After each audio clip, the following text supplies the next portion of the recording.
মেসির বাবা মারা গেছেন এই খবর ছড়িয়ে চাকরি গেল আর্জেন্টাইন সাংবাদিকের। ভুয়া খবরের জেরে 2026 বিশ্বকাপের মাঝেই তোলপাড় আর্জেন্টিনার মিডিয়া পাড়ায়। আর্জেন্টাইন অধিনায়ক লিওনেল মেসির পরিবারকে জড়িয়ে ভুয়া খবর প্রচার করে চাকরি খোয়াতে হলো আর্জেন্টিনার এক জনপ্রিয় স্ট্রিমিং চ্যানেল পুরো টিমকে।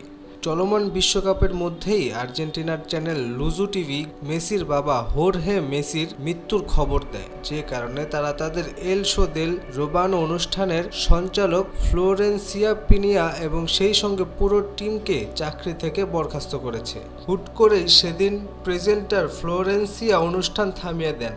গম্ভীর মুখ দর্শকদের জানান, মেসির বাবা নাকি একটু আগেই মারা গেছেন। এখানেই শেষ নয়, তিনি আরও যোগ করেন, বাবার শেষকৃত্যে যোগ দিতে মেসি নাকি এখন যুক্তরাষ্ট্রের বিশ্বকাপ ক্যাম্প ছেড়ে আর্জেন্টিনায় ফিরে আসবেন। পরে মেসির পরিবারের পক্ষ থেকে এক বিবৃতিতে জানানো হয়, হোর্হে মেসি চিকিৎসকদের তত্ত্বাবধানে আছেন, সুস্থ হয়ে ওঠার প্রতিক্রিয়ায় রয়েছেন এবং তার বর্তমান শারীরিক অবস্থায় ইতিবাচক উন্নতি হচ্ছে।